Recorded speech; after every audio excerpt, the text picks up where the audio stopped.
November 1st, 1895, All Saints' Day, a Mass was held at the church in Valli del Pasubio in northern Italy.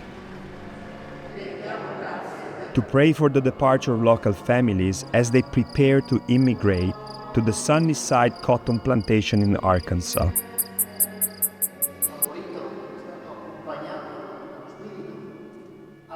A blessing was read from Pope Leo XIII. This blessing asks the Lord to protect you and to make you prosper in body and soul in all your needs. These were fathers and sons, mothers and daughters of modest means, bravely headed to a new world, hopeful opportunity across the seas.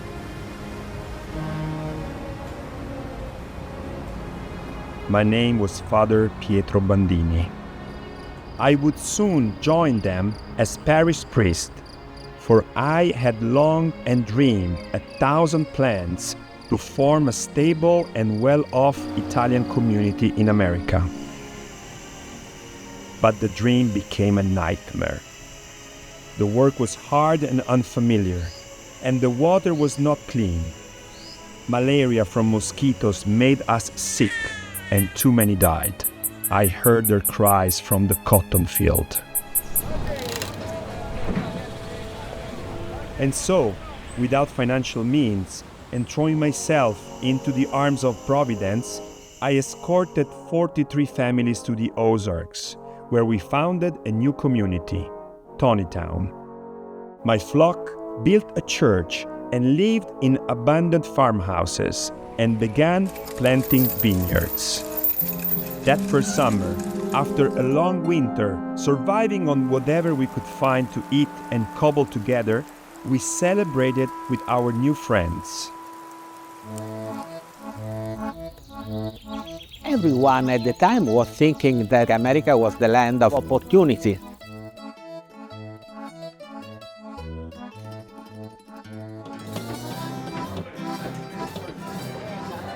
Every year since, we have gathered together in remembrance of our journey of hope and hardship, in joyous gratitude for where we had been led.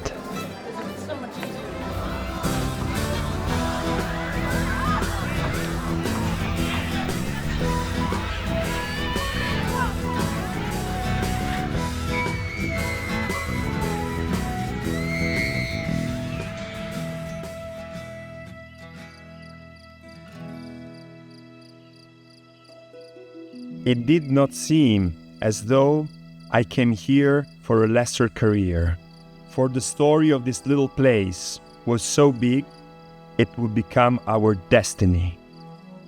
It's too bad that we didn't have more Father Bandinis in the States. Father Bandini is an intriguing character. He was expelled, but he was still a priest. I think he was a kind of Moses that take his flock to the promised land.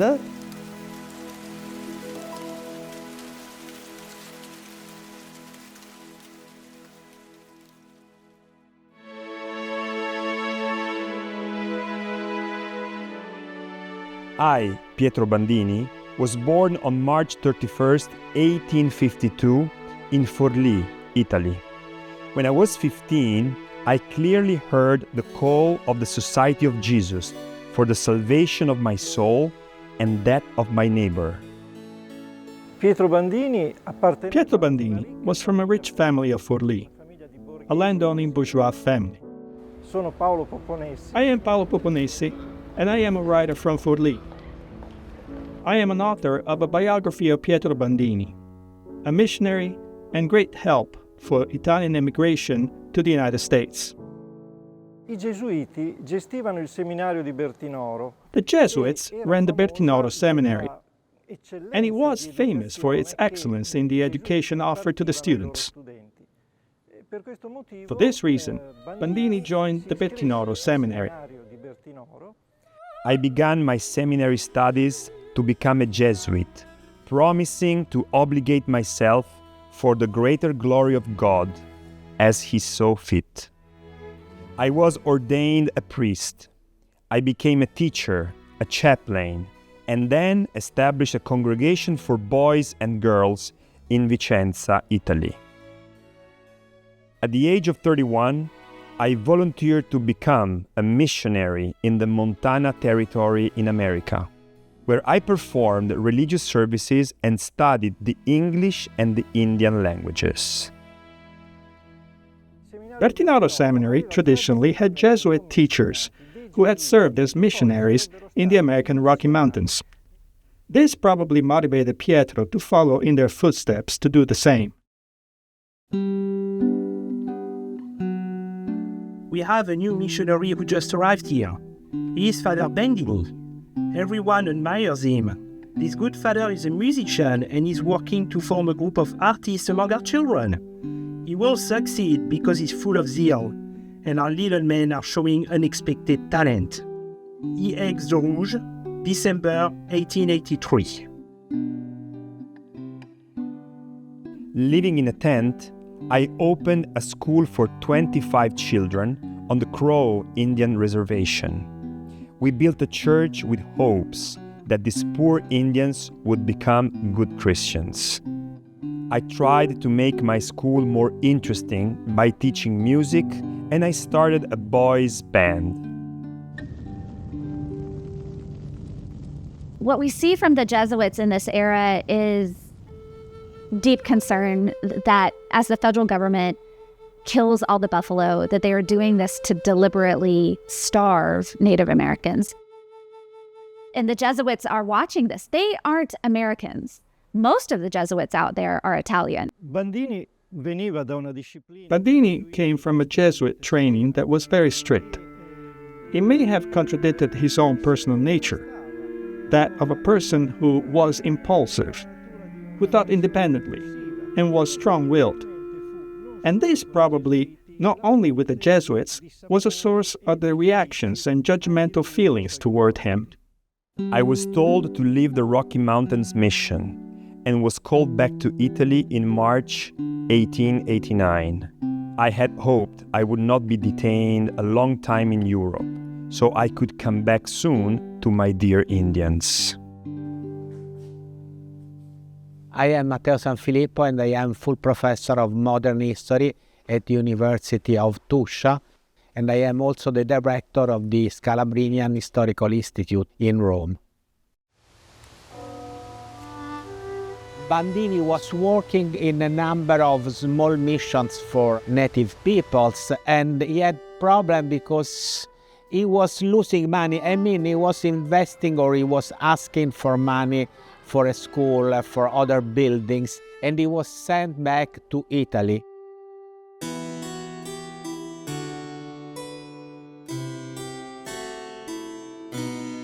The expulsion of Bandini from the Jesuits is a controversial chapter in his life. He left the society, or better yet, he was accompanied to the door by the society in 1890. We have a few documents about the expulsion. There are two theories. The first one was that he was beating his students at the school. It was kind of a normal at the time, I should say, but anyway, maybe it was too much. And the second theory was about his interest for a woman. While he's there in Italy, he works with at a school, and he is rumored to possibly have had an affair with a young woman that resulted in a child. But none of this has been very well corroborated. So whatever the reason was for him to be removed, and I'm skeptical, honestly, that him having an affair with a woman at that point would have resulted in an expulsion from the Jesuits. He had returned from the United States in 1889 and was appointed to take up a significant role as vice director of the Jesuit College of Cuneo, a college that was in considerable financial difficulty. And this lack of due diligence in the running on the part of Bandini caused a great deal of harm to the college. For this reason, he closed his history with the Society of Jesus.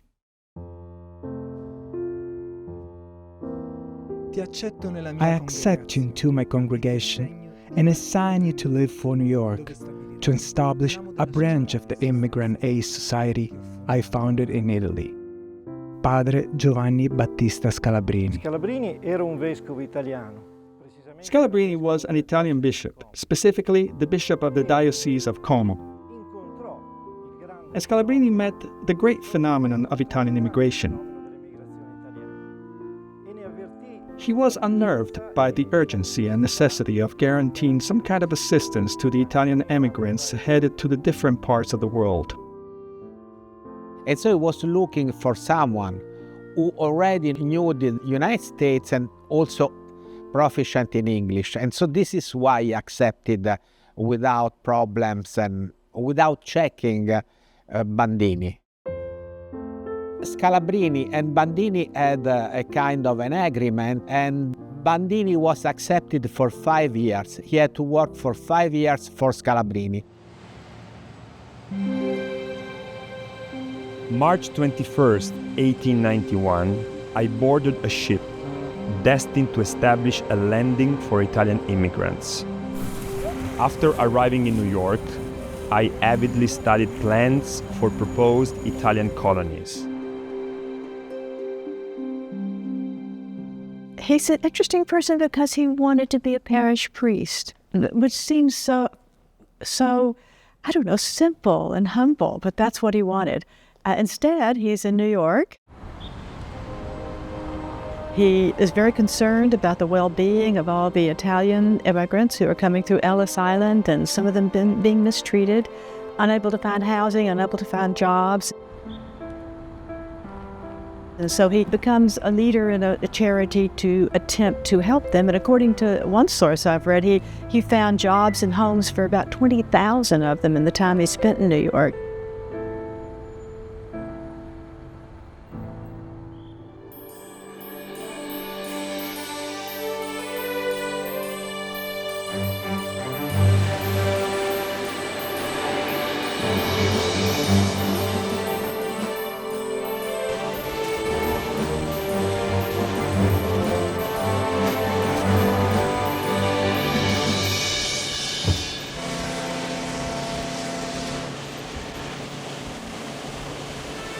We made cotton king. We rolled 1 million bales down the river for Liverpool and Leeds. 1860, we rolled 4 million bales down the river. Cotton is a crop that required constant attention, and it set its own rhythm. So therefore, on most cotton plantations, slaves chopped cotton, they planted cotton, they picked cotton. It was sun up to sun down with very little free time. The enormous amount of hand labor required to grow and pick the cotton was supplied by great numbers of slaves. This, then, was the economic background of the plantation. Life is brutal on these plantations. Because you sink into a rhythm of life and you find tricks that you can control certain things about your environment, the one thing that is constant, you do not own your own body. You do not control your movements. You are property.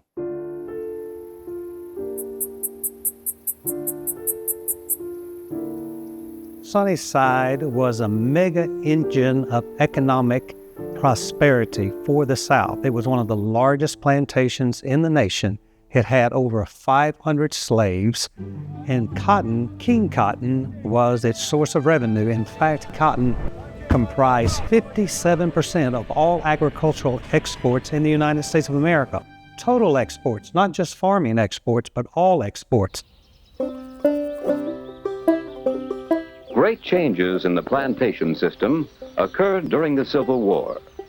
Some planters went bankrupt and lost possession of their plantations. The freeing of the slaves and the great financial burden of the war disrupted the economic pattern.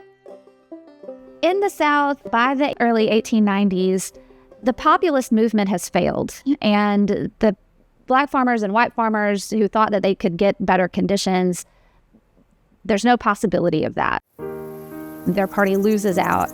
On top of that, that collaboration between white farmers and black farmers threatened the power structure in Arkansas and other southern states, and that's when we get the segregation laws passed in the South for the first time. is in the late 1880s and early 1890s. So we see Black labor decide to leave as best they can. If they can get out, they're departing. A lot of these farms are just laying fallow. And you see what many of those people living in Arkansas and living in Southeast Arkansas refer to as these speculators, these carpetbaggers that will come in and see an economic opportunity to buy up large tracts of land and to make it profitable. They have one problem, however. You have large tracts of land, suitable land, very fertile land, but you need a massive labor force to be able to make that land profitable.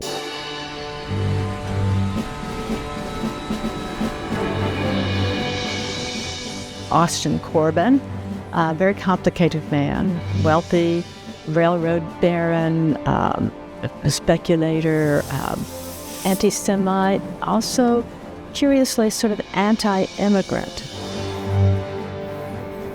He was invested heavily in the railroads in the late 19th century, and land was cheap in the South, and the potential for investment, especially with cotton prices, was probably tempting to him, especially someone who had a background in building railroads and who could get the product more efficiently to the market. So he buys land without labor. Austin Corbin was of old New England ancestry and was a Yankee in mental and physical makeup.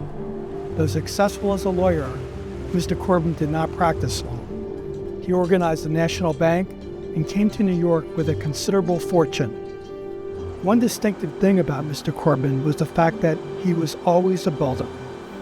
Property that he handled invariably became better. The New York Times. And so he's meeting with various people up in the Northeast who are floating this idea of, hey, maybe we can take some of these immigrants and they can work on Southern plantations. So Corbin connects with Prince Ruspoli, the mayor of Rome. Somehow the two men become connected, and Ruspoli becomes the resource for Corbin, who knows the language in Italy, who has the political connections in order to recruit Italians to come to the United States. But Corbin did not want single people. He wanted families. And Ruspoli came to their aid and says, okay, we are going to solve the problem of having the Italians come directly to the States instead of staying in the slums in New York. And I, Prince Ruspoli, will get some people. My name is Ernesto R. Milani. I'm a researcher and genealogist and live in Milano, Italy. I think that Austin Corbin was interested in cotton plantation only from a business point of view. It was just an opportunity for a businessman from the North. He was involved in many activities, and cotton was a means for him to make more money. So they came up with the idea, some people called it a scheme, to create an Italian model colony in the South, and they would sell them tracts of land, 12.5-acre tracts of land, to establish this colony.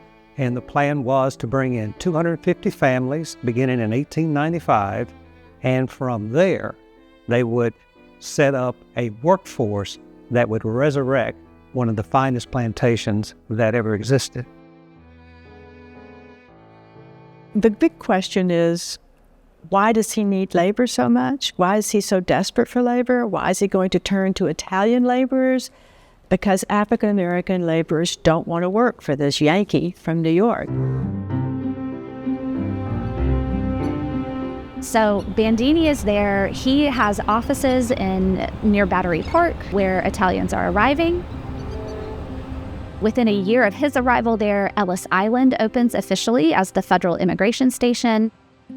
And Bandini becomes increasingly disheartened at his ability to do anything for these people.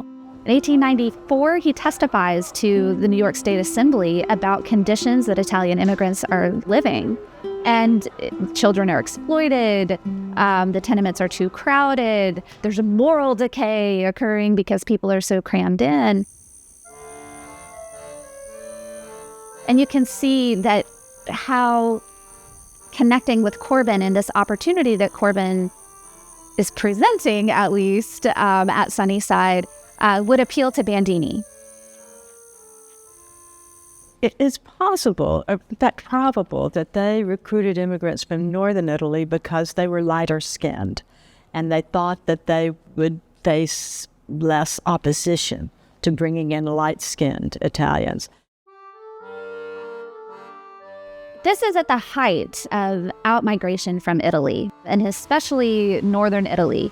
There's a lot of poverty, the taxes are high, there's not many opportunities to own your own land. Even if the family owns land, there's not enough to divide among the sons. And so they don't have much hope that that economic condition is going to get any better anytime soon. Because everyone at the time was thinking that America was America. America was the land of future. And so people would migrate to America because it was the land of opportunity. And so the land where you can become rich. The Italians were encouraged to come by Prince Ruspoli and told that this area was just magnificent. The lands were gorgeous and that it was a highly fertile land. Those were true things, but there were a few details he left out.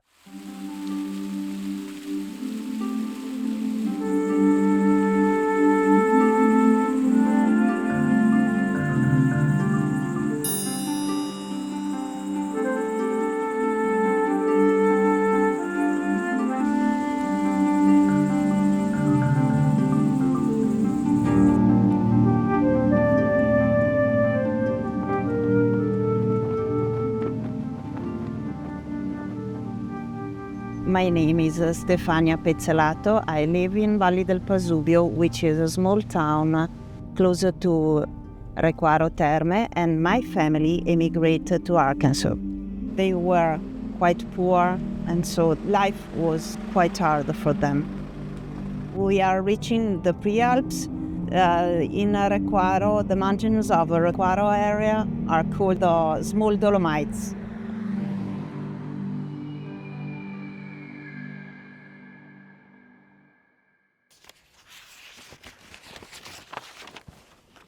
I am Luciano Caleffi of Requaro Terme. In 1895, some of my relatives left this valley to go to Sunnyside in Arkansas. Requaro, in 1895, was a famous tourist location. Many people came to this town to take advantage of the healing waters, using the mineral water for curative purposes. But these benefits only affected the people who lived in the middle of town. From here, we can see houses that are in the mountains, and the ones who immigrated came from those locations. The people in the center of town were rich. Those who lived outside of town had no economic advantage from the tourism. So country folk in a surrounding region followed the migrant wave toward America.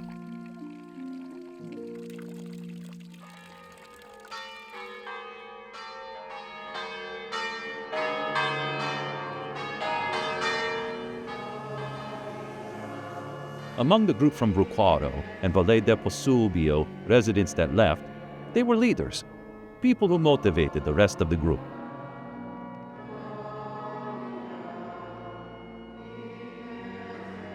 Just before their departure, the Volpe sent his blessing to the people who were leaving.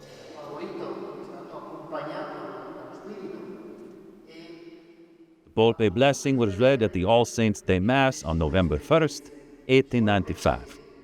This blessing asks the Lord to protect you and to make you prosper in body and soul in all your needs. The records of that period, even the newspaper of Vicenza, reported the church was in tears. Everyone was deeply disturbed because they saw about 300 of their fellow countrymen preparing to leave. Half leaving immediately, the other half a bit later. One of the daughter of my great-great-grandfather followed the brothers in the States. But she didn't want to go there because she didn't want to leave her sisters and her family in Italy.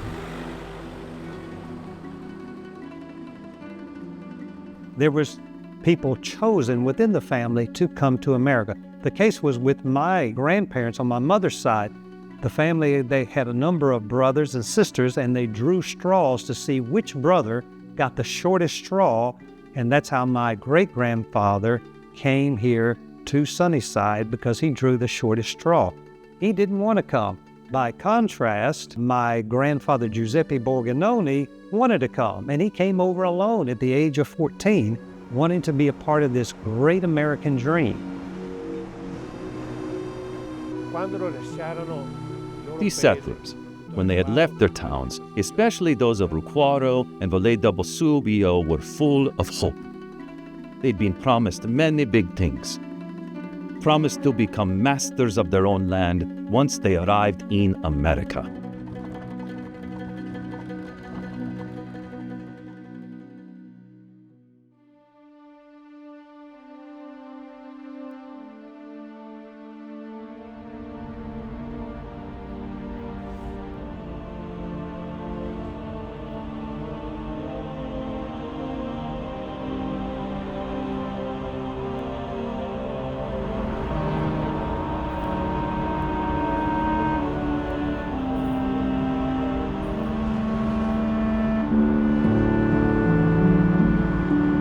It was the Chateau Equan that had prior been hauling cattle back and forth.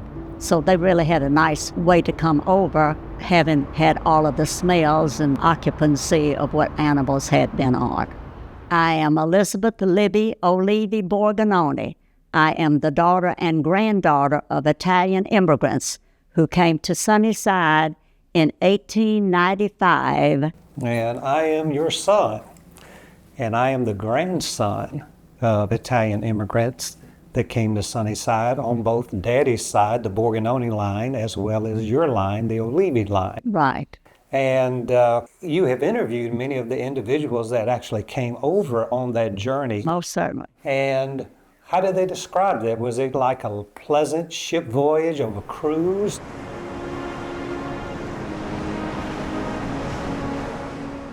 It was a 30-day, very turbulent, very rocking ocean. And they brought only enough food for about 2 weeks. And then they had little bread and different things like that that became so hard. I had an uncle, Uncle Julius, who came over, and he said the bread got so hard that if they threw it at someone, it would kill them. But they would almost starved to death. In fact, sometimes they only had just a banana a day after they ran out of the cured fruits and vegetables that they had brought over and the meats that they had cured. Now, I understand that some people actually perished in the journey over. Is yes, that they correct? did. I was told that 3 children had died on the way and another had been thrown over because it had died. And then another one died when it landed at New Orleans.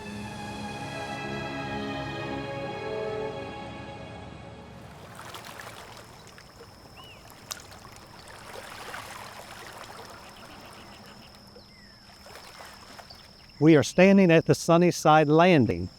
This is the narrowest channel of the Mississippi River between Memphis on the north and New Orleans on the south. When the Italians arrived in 1895, they were shipped up by steamboat from New Orleans to this very spot where they disembarked, and from here they went on to the Sunnyside Plantation. Also at this spot, when the cotton was harvested, the Italians would bring all of their cotton right here where it would be loaded onto the steamships and taken down to New Orleans, where it would be processed at market.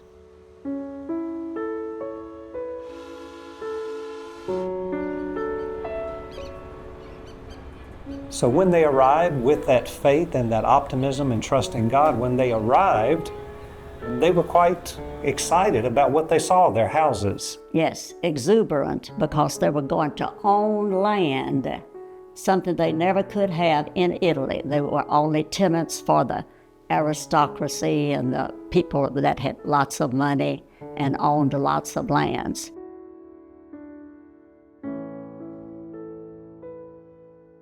This on the wall is a map of the Sunnyside plantation that had been divided into 250 plots of 12 1/2 acres each. And they had that along with the contract spelling out how much they would have to pay yearly for 20 years to be able to be called the owners of those plots of land. I am Dr. Rebecca Howard. I'm a historian. I'm a direct descendant of the first shipload of Italians that came in to Sunnyside Plantation in 1895. They were promised certain things, accommodations that were well built, water, they expected this space to be healthy, and they would be able to not just make money from growing cotton in order to pay off their mortgages, but there would be other work to do.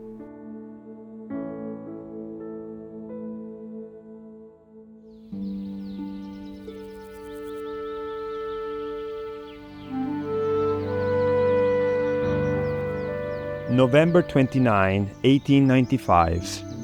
Mr. Corbin wanted me to go to Sunnyside and invited me to visit. He gave me this courtesy because for 2 years I had worked to find a model place in the West or South that would guarantee success for our Italians. It did not take much to persuade me, since I understood the absolute necessity of sending our immigrants to the field if one truly wished to provide for their salvation. I soon left New York to go to Arkansas to see if the Italian colony was a fact or a bust.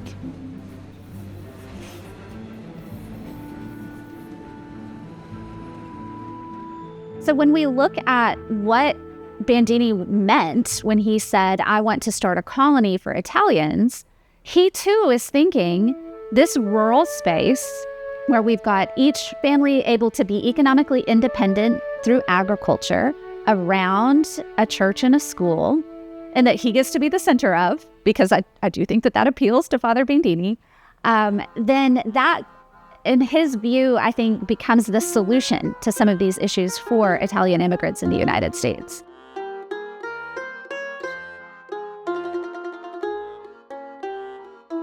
I Bandini con Scalabrini. First, there was a breakup with Scalabrini, typical of Bandini's character at the beginning of his work at Sunnyside.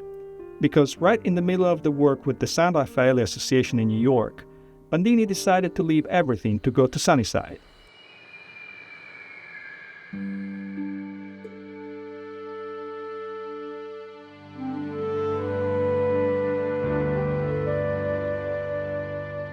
Behind me is Lake Chico, and as you can see on this 1895 map, Lake Chico surrounds about 70% of the Sunnyside plantation and homes. On the east side was the mighty Mississippi River, so the entire heart of the Sunnyside plantation was surrounded by these massive bodies of water.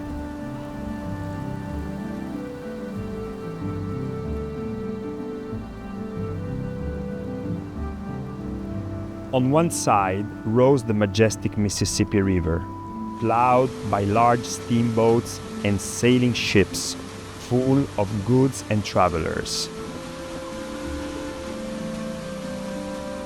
On the other side, the plantation was almost entirely surrounded by the very large Lake Chico, 22 miles long. So when Bandini first arrives in Sunnyside, he gets there at about the same time as that first shipload of Italians. And they came up through New Orleans and didn't go through New York. So he has to meet them at Sunnyside Plantation. It was based on request by Italian diplomats in the United States to understand the dramatic events unfolding at Sunnyside. Despite of the fear of failure, 562 Italians were brought to that place, Corbin promised to build churches, homes, and schools. The location was a magic place of beauty. The houses were large, comfortable, and clean, made of wood sawed at the mill from tree branches.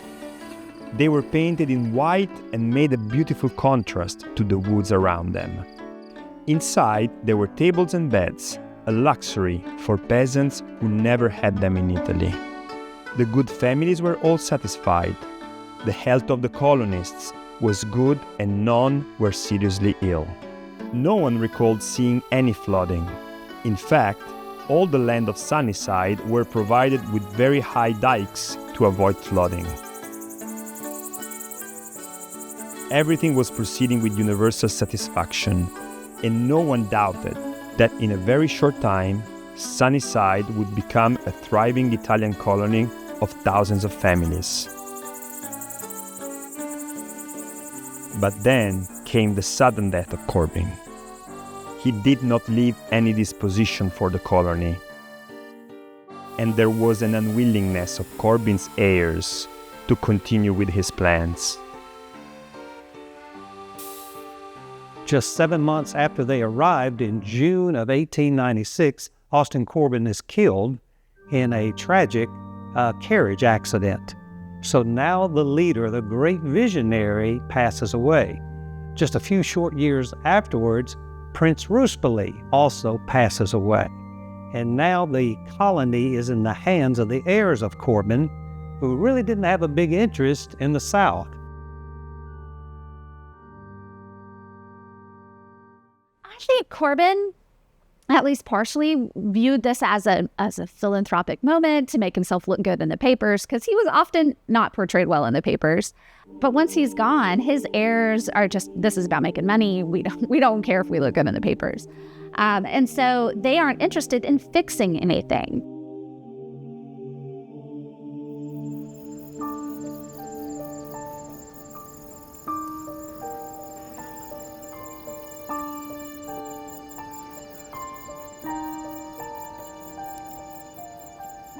And with summer comes mosquitoes, and with mosquitoes comes malaria and disease, and also dysentery from the backwater swamps that don't drain sufficiently.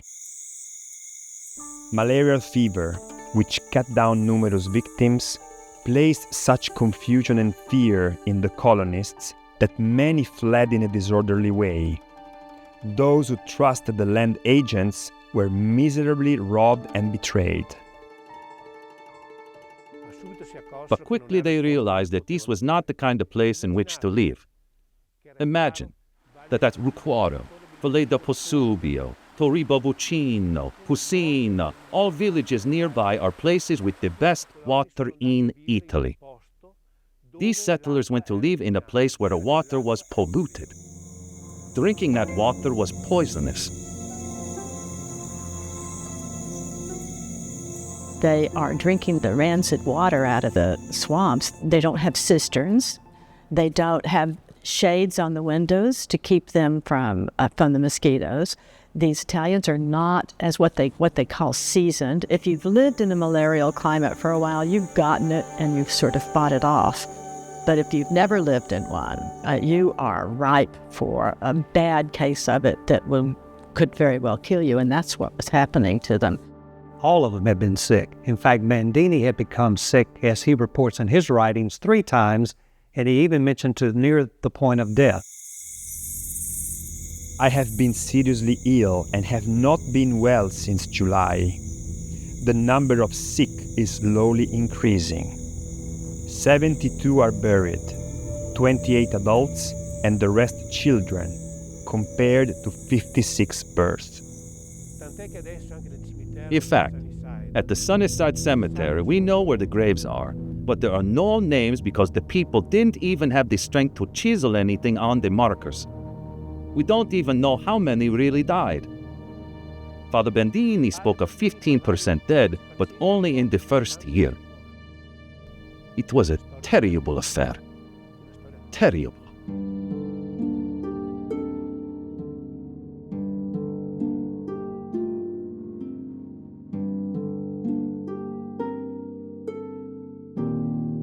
We are here at one of the most northern parts of the Sunnyside Plantation, and what we have here is our holy ground. As we look back in this direction, what we believe is the only Italian exclusive cemetery in the United States, the Heiner Cemetery, established in 1895. On the journey over, some Italians died, and then very early on in the Sunnyside experience, many Italians died, up to 1/3 of the colony in the early years. Faith was a central part of their experience.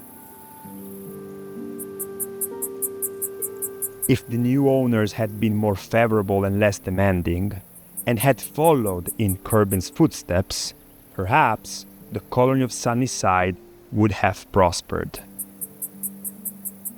The heirs of Austin Corbin, after he died, leased the property, Sunnyside, to Senator Leroy Percy and the O.B. Crittenden Company. So, Senator Percy knew immediately, oh, the Italians are unhappy, they're dissatisfied, they may leave, so I'm going to make one last-ditch effort to keep them here at the plantation because they are a good labor force.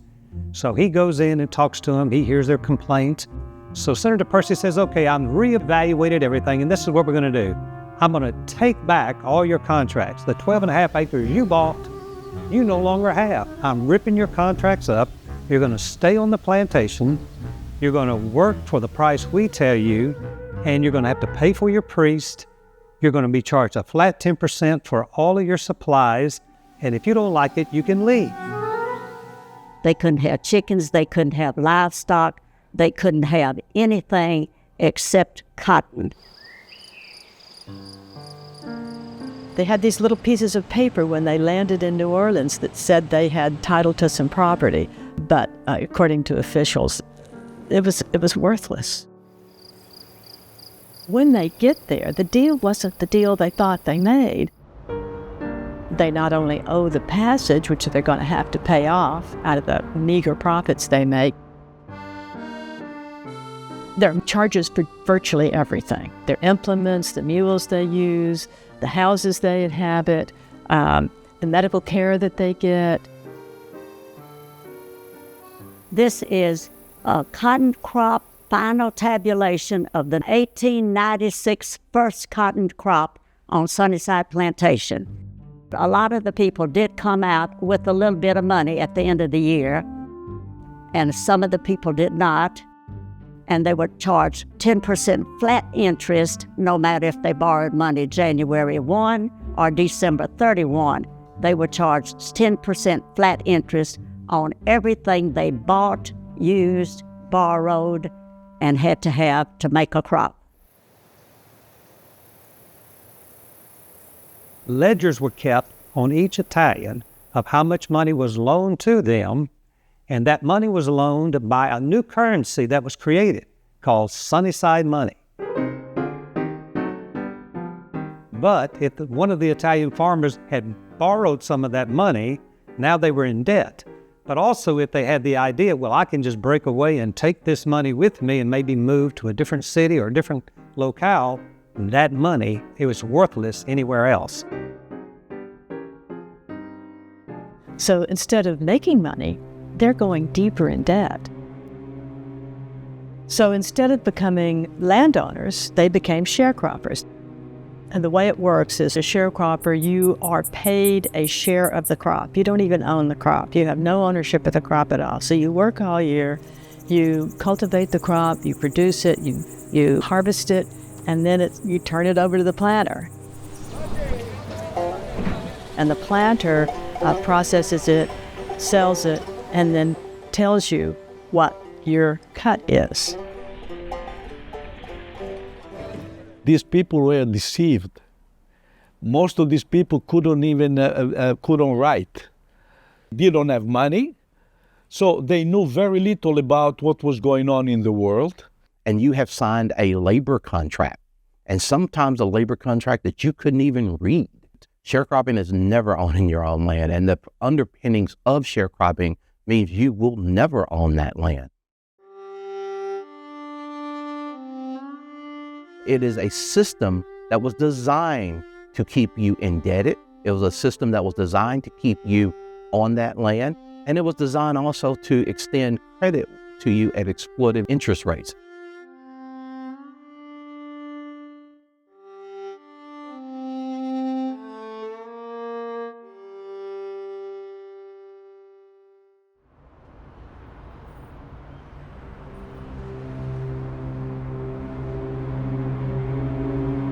The Italians were very well aware that in 1891, just a few years before they arrived, that the worst lynching in U.S. history occurred in New Orleans, where 11 Italians were lynched. And a few years thereafter, just 60 miles from Sunnyside, 5 Italians were lynched. So these things were propagated to the Italians to let them know that they better keep in order, because if they were to try to leave, that there were severe consequences. Essentially, their lives were on the line if they did not stay and work at the Sunnyside plantation.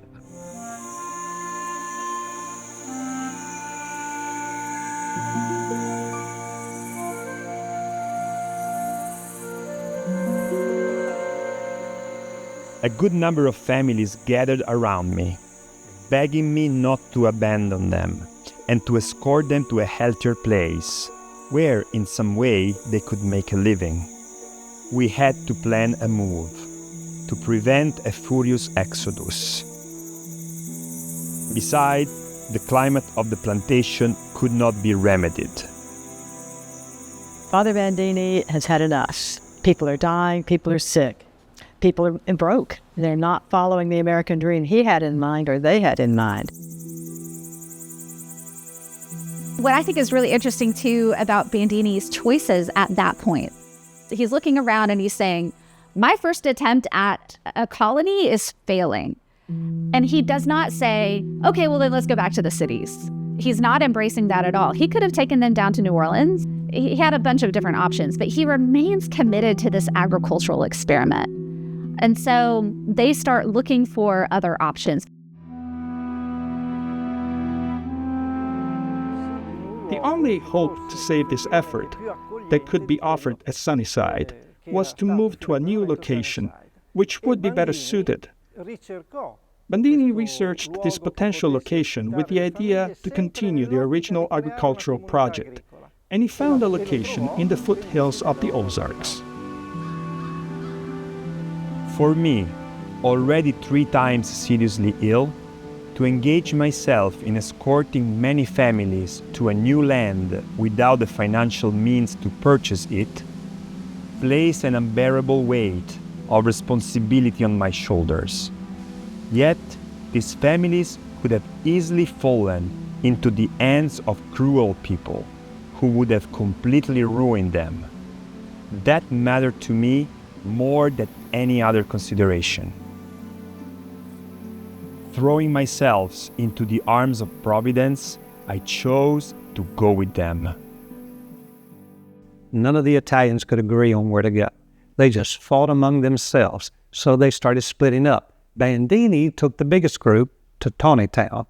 Others went to Rosati, Missouri, others went to Alabama, and then several other cities, and some also went back to Italy, and a few did remain here. Bandini thought that was his moment, is to catch the falling star and catch the moment because he could go and lead these people to the place he wanted, where he could set up his own model rural colony. Father Bandini came up here with 4 gentlemen and 1 young boy, my great-grandfather. And they found this land and said, this is home. This is home. And so they came by caravan, they came by train, they camped out and picnicked at various spots as they traveled from the plantation all the way up to northwest Arkansas.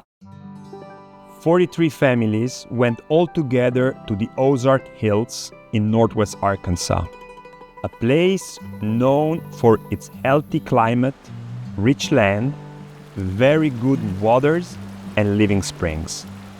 Fruit of every kind was known to grow well there. The only stories of hardship that we really hear is that they had to eat a whole lot of rabbit that first winter. But after that, they were able to make a good go of this.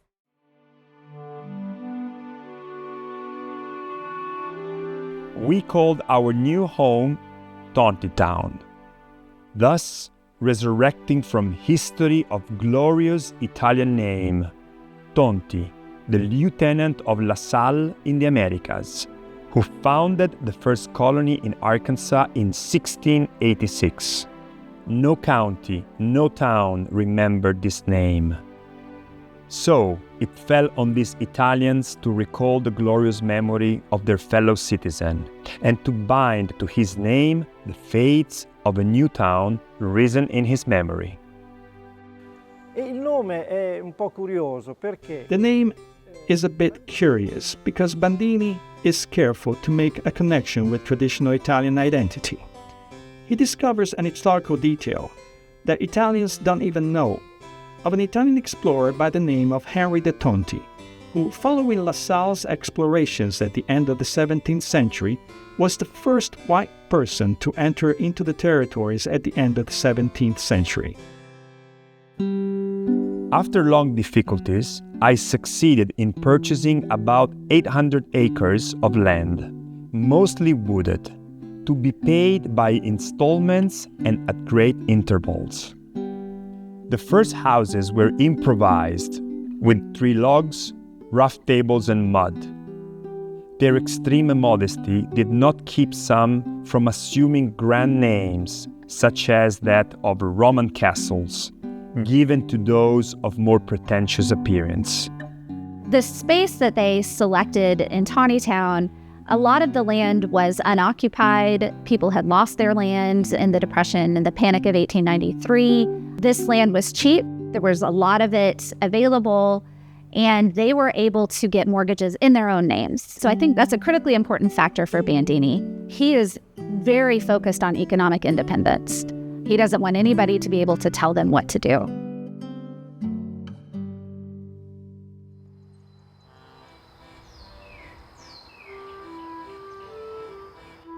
So this is the Morsani place.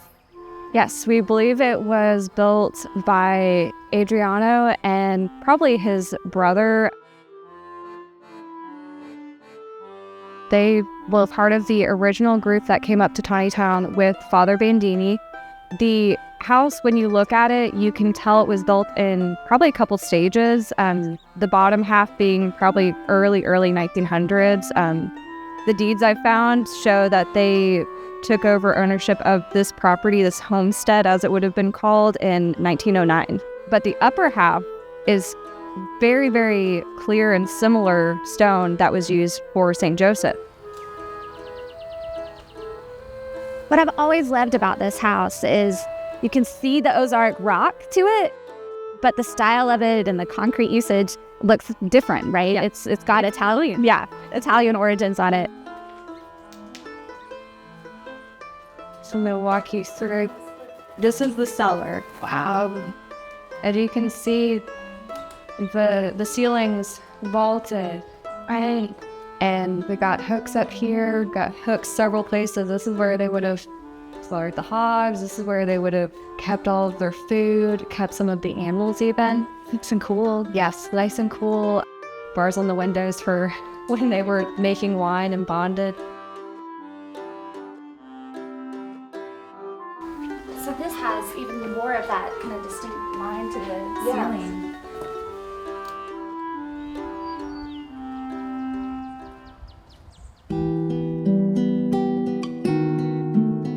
From the beginning, our neighbors disapproved of us, both as Italians and as Catholics.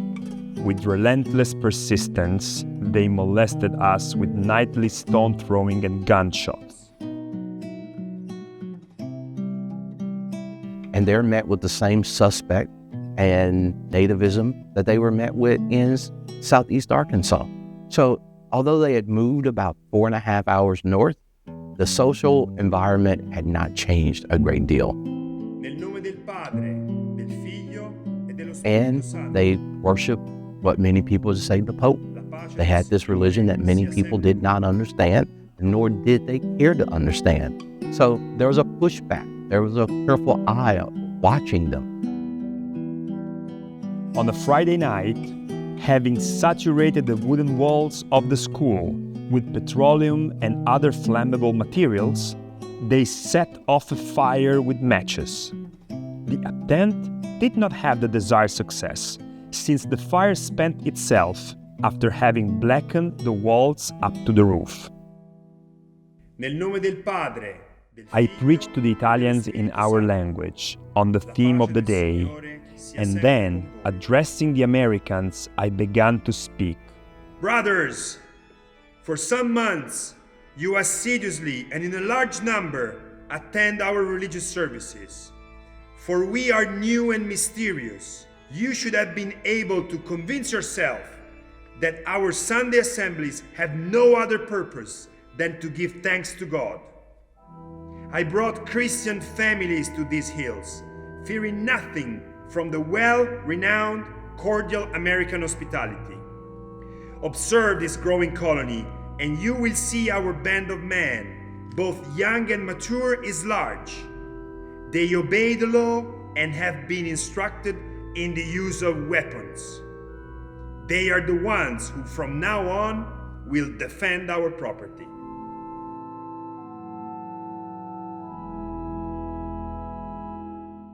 He was a man of vision, and he knew exactly what to do and with whom to deal with. In fact, the first picnic they had in Tonti Town, they invited the Americans. And when the Americans were trying to threaten the community, say, hey, here we are, we can use rifles too.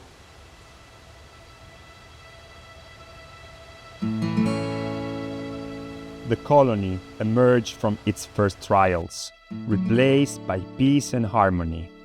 Brotherhood united the two peoples. Tontitown is Arkansas's grape capital. They grow grapes. They become quite successful at it.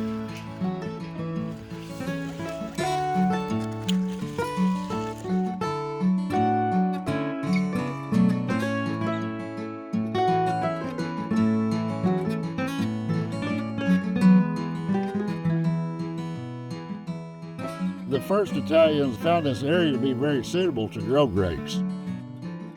These are the Sunbelt grape. They make excellent juice and fantastic jelly, some of the best jelly that you've ever eaten. I'm Chris Rinaldi, and I'm here at Rinaldi Farms Produce, and we're out here in our grape vineyards today just enjoying our nice weather and doing some grape harvesting this morning. They make a good wine, or they're just pretty good to eat. My grandfather was Nazareno Rinaldi. He came to Arkansas in 1907. He was processed through Ellis Island in 1906. From what we understand, he had a friend that heard that we have a small Italian community here in Arkansas. It was named Tontitown, Arkansas. My grandfather bought this farm here in 1923, and it was originally a 60-acre piece of land. My grandfather, he planted grape vineyards. They grew tomatoes, they grew peppers, but I think the first vineyards that was planted here, part of them are still right here. It's called the Fredonia grape, and that vineyard is over 80 years old. There's over 4,000 acres of Concord grapes in this area. Actually, that there looks like the deer got a hold of this in here, but they have a really good color to them. The flavor is excellent. And they're almost have a grape candy flavor to them. People just come far and wide to buy our grapes. You need a bulk of them? We started our own market in the year 2000. But we had always sold produce off our farm. If someone came over here and they needed a bushel of grapes, we had grapes for them. We just started off basically under a shade tree. the aversion of our neighbors changed to admiration, and they began to marvel at the change that took place in these lands. They admired our beautiful fields, orchards, and vineyards as the true wealth of the region.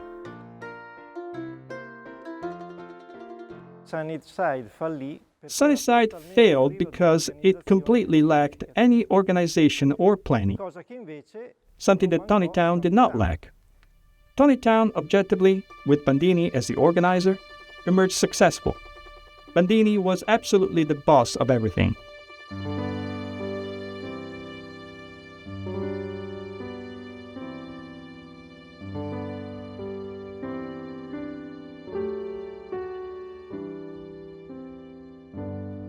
Actually, only a few families remain there, talking about 38, 40 families. So 40 families don't make an issue. These unsuspecting Italians did not find the paradise that was promised, but an excruciating experience that some described as worse than slavery. Elizabeth Libby O'Leary Borgononi. In all the United States, there is no parallel to the economic bondage in which cotton holds the South. Victims of its one-crop system are the 5.5 million white folk, 3 million Negroes, tenant farmers, sharecroppers, laborers, who own no land themselves, farm 60% of the South's 27 million acres of cotton. Slavery is illegal, but peonage is not. Peonage is really accepted, meaning many of these white immigrants and white Italians come in and sign the same labor contracts as many of the blacks would. And you got to remember, sharecropping and crop lien exploited not only blacks, but it exploited poor, unknowing whites as well. The Italian consulate gets involved and starts petitioning the Teddy Roosevelt administration that they want an investigation. They heard about their people suffering down here in the Delta. President Roosevelt has a dilemma on his hand, an international dilemma, because actually the Pope was aware of this, watching and monitoring this, and the Italian government, and Teddy Roosevelt did not like that pressure. So he thought, okay, we'll send an investigative team down there. And he chose an investigator who happened to be the first female investigator who worked for the Attorney General in the United States history. Her name was Mary Grace Quackenbos. She was a lawyer, an unusual woman, a divorcee in a period when that was not particularly looked favorably upon. And the stories that she uncovered were terrible, where many Italian families were not receiving food, they were not getting supplies, they were not being paid for their cotton. The cotton that they raised, they were having to sell it at the company store and getting approximately 1/3 of the value that they could have gotten on the open market. So Percy started talking about this meddlesome woman from New York coming down here knowing nothing about the business ways of the South. And Mary Grace Quackenbos would counter by saying, Percy has his slaves here. And she would call them Percy's slaves. Leroy Percy was a planter and also a senator in Mississippi. Percy was a friend of President Roosevelt. He goes hunting bears with him, so he's a close friend of Roosevelt. But what happens is that the investigation, the reports by the people are incredible. In the beginning, Percy is willing to cooperate with Mary Grace Quackenbos. But then at one point he realizes that the Italians are telling the truth, which is not good for him. Not good for him as a senator, not good for him as a planter, not good for all planters. And they could not go to work to other places. And if they went to go to work to other places, en route, they were stopped on the train, and in many instances, they were even manacled. So Percy said, I'm going to play my trump card. I've got my hunting pal, Teddy Roosevelt. Percy charmed Teddy Roosevelt and convinced him that Mary Grace Quackenboss was just a meddlesome woman, didn't understand the ways of the business world or the man's world. And so President Roosevelt bragged that, okay, I'm going to remove that woman. I'm going to get her out of there. And so she was recalled, and the report was stashed away in the National Archives, and it remained hidden there for nearly 80 years.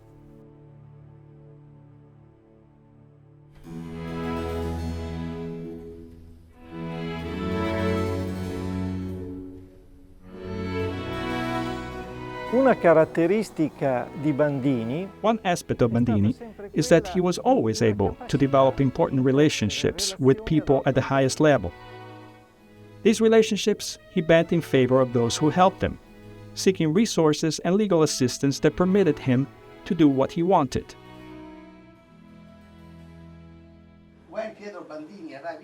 My name is Emilio Del Gesso and I teach art and architecture in Italy. The idea of Pius X that received Pietro Bandini, in some way it's intriguing because Pius X, unlike other popes, was not coming from a noble aristocratic family.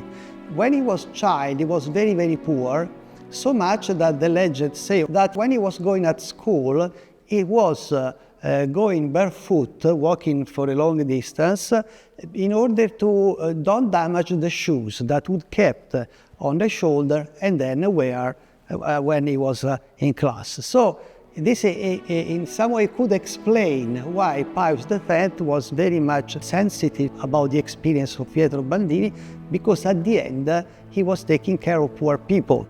So he's given vestments by the Pope to be brought back to this colony in the Ozarks.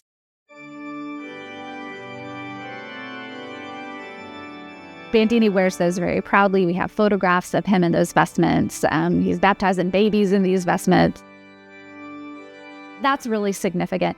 And it's significant for the community too, because that's quite an endorsement for the Pope to say, this community matters, this community is important, and it's been successful.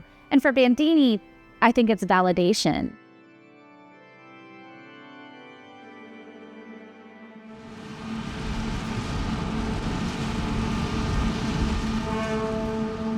In 1895, this was Sunnyside, one of the most thriving cotton enterprises in the United States. 250 homes, a church, and school. But today, it's all gone. What happened to it? The 1927 Great Mississippi Flood.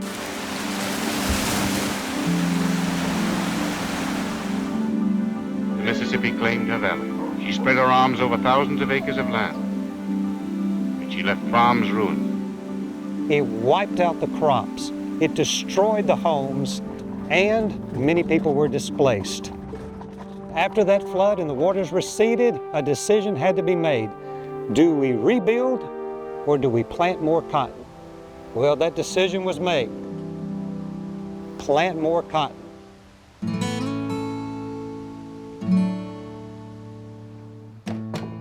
I'm Ruth O'Laughlin. I'm the site director for the Lakeport Plantation Museum, which is an Arkansas State University heritage site located in southeast Arkansas.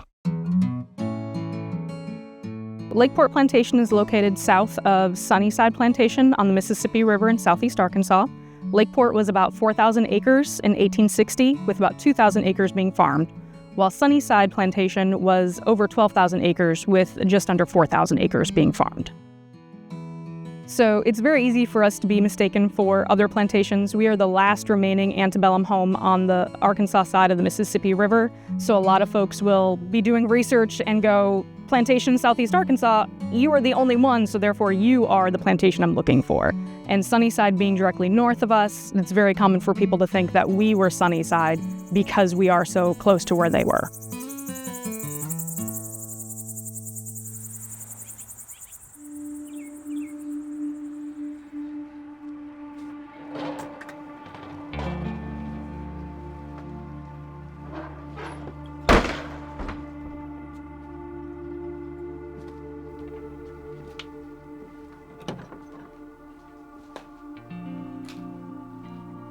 This is an authentic Italian-American wine cellar at Sunnyside, Arkansas in Lake Village.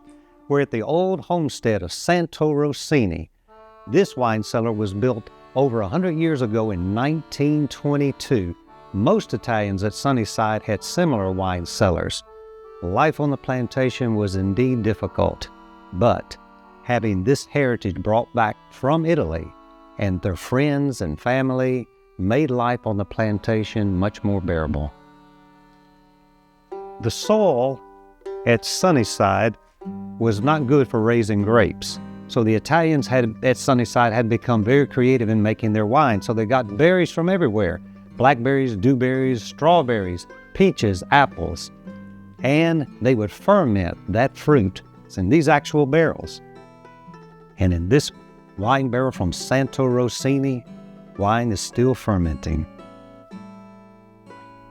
And you can still smell that robust aroma.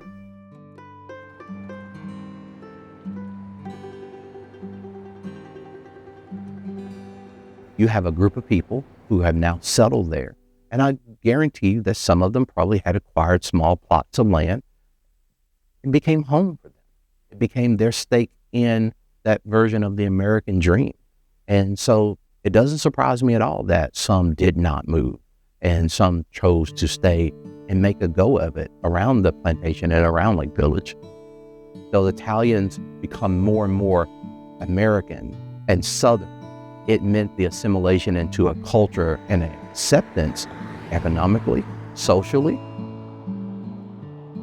And then what many Italians found that had moved away and found conditions at other plantations to be similar or about the same, many Italians started moving back because community was built here.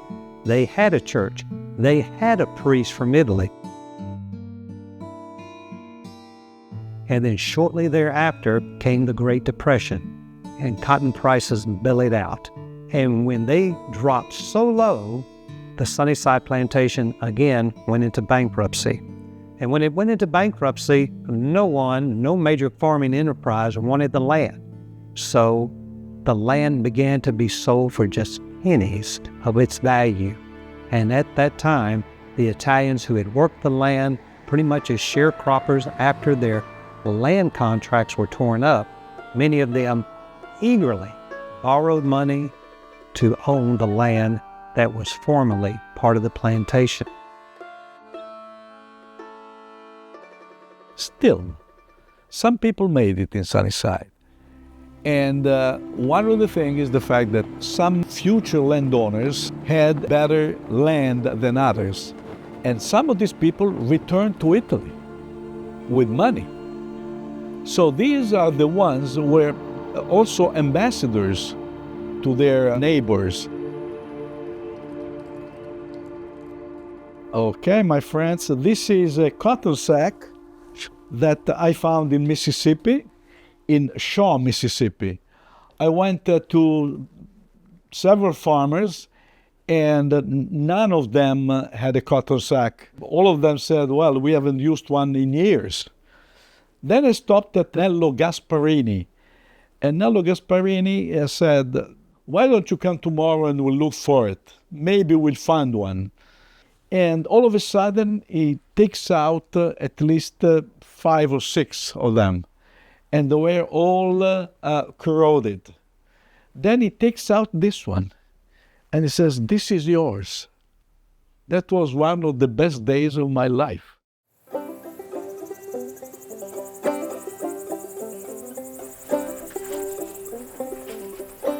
Now tell me this, on the cotton, did you ever see one of those cotton sacks other than on the back of your mama's, or did you ever use one? Did I ever use one? Listen, when I started going to school, I would have 50 pounds picked before the school bus ran.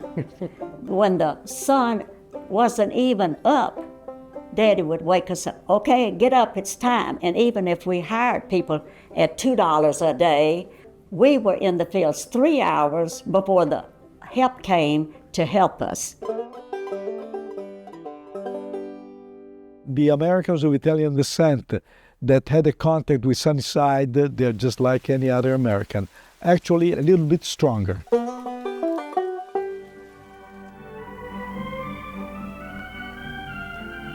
Martha Granada demonstrates the old method of crushing grapes.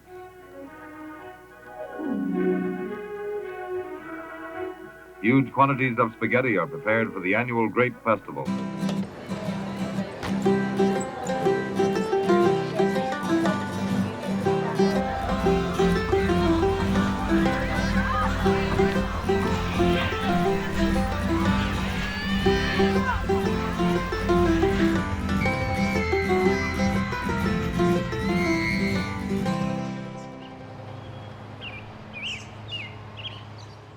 Hello, my name is Emily Penalta Bashirs. I'm with the Tawnytown Historical Museum. We're so glad you came in today. This is an archive of the Italians who came to Tawnytown from Sunnyside. A lot of our photos, artifacts came with them. We have photographs from the very, very early days of the settlements when they were living in ramshackle homes all the way to current day. We're standing in the historic home of the Bastinelli family. They were part of the original settlers that came up here. One of their daughters, actually, Rose, went back down to Sunnyside to teach. She sent her paychecks back here to build this house. So in here, in our church room, we have one of our prized possessions, which is the vestments presented to Father Bandini by Pope Pius X when he visited Italy in 1911. On that trip, he also met the Queen Consort, Queen Margherita of Italy.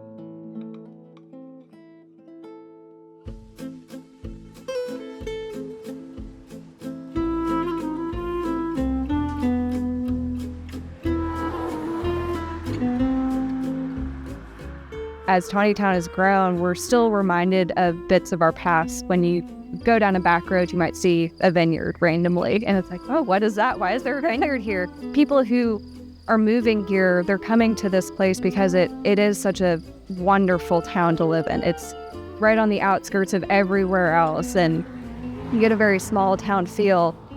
I think that Bandini would be really proud of what's happened here. He was not one to be nostalgic in some ways about the past. You know, he wants progress, he wants them to be successful. Yeah. And if that means integrating fully into the society and culture of Northwest Arkansas, he had no problem in that. And that was really his mission. When you look at the kids talked about, oh, I learned English so quick. And that was because they were instilled that they needed that acceptance. They needed to become American. They needed to be part of this country. Looking at all the businesses that we still have from those original days, we still have the Venetian Inn, we still have Mom and Z's, which is more of a current, but it's still pulling those recipes. We're still able to go sit down somewhere and have something very similar to what our grandparents and their parents would have eaten. You know, people liked Italian food. They would go up there and eat Italian food. They grew accustomed to them. And Southerners are a peculiar lot. They can be prejudiced about certain groups, but sooner or later, that group that they're prejudiced about, because they've been there so long, well, they may be Italian, but they're our Italians, right? They fit in around here.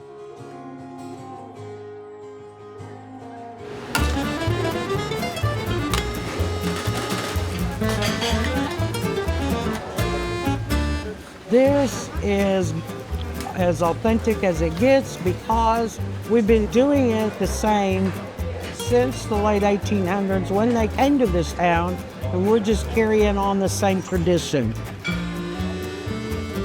I am Lisa Zook O'Neill, and we are at Mama Z's Cafe in Tawnytown, Arkansas. My mom and I, in 1988, decided to leave our corporate jobs and open up a restaurant. It was always her dream. And we wanted to feature her grandmother's recipes of the sauce and the pastas, and so that's what we did. And that one's too, one meatball. People come out here in Tawnytown to look for authentic Italian food.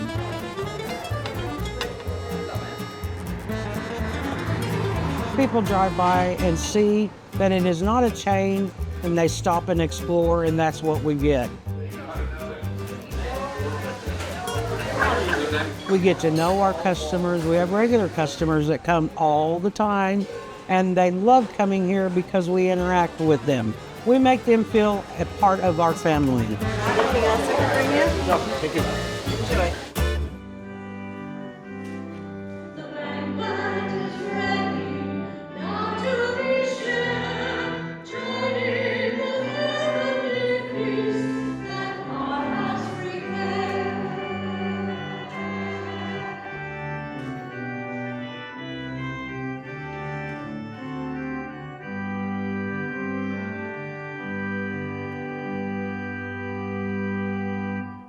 Father Bandini came to this region in the year 1898. He came from Italy with 43 families.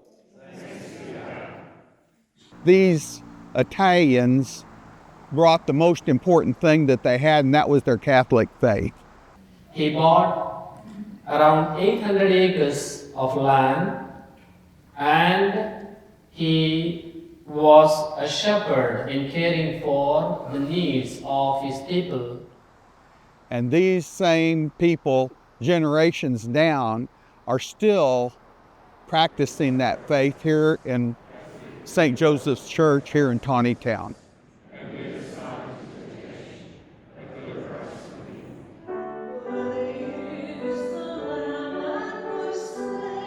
So down through the years, everybody was baptized here, made their first communion here, got married here, had their funeral here, and it just starts all over again. As we await the blessed hope and the coming of our Savior Jesus Christ, for the kingdom, the power, and the glory are yours, now and forever.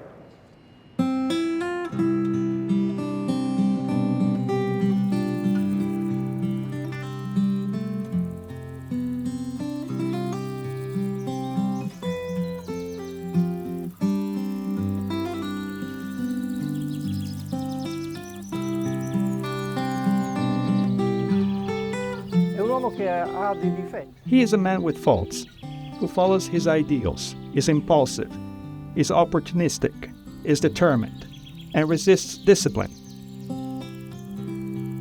And there's a certain timeline in order to become a saint, and certain steps that you have to go through, prove miracles and all of this in order to be beatified and to become a saint. So Bishop Scalabrini has been named a saint very recently, who worked with Bandini. So they tried to do this for Father Bandini, and they are shocked when the Vatican is like,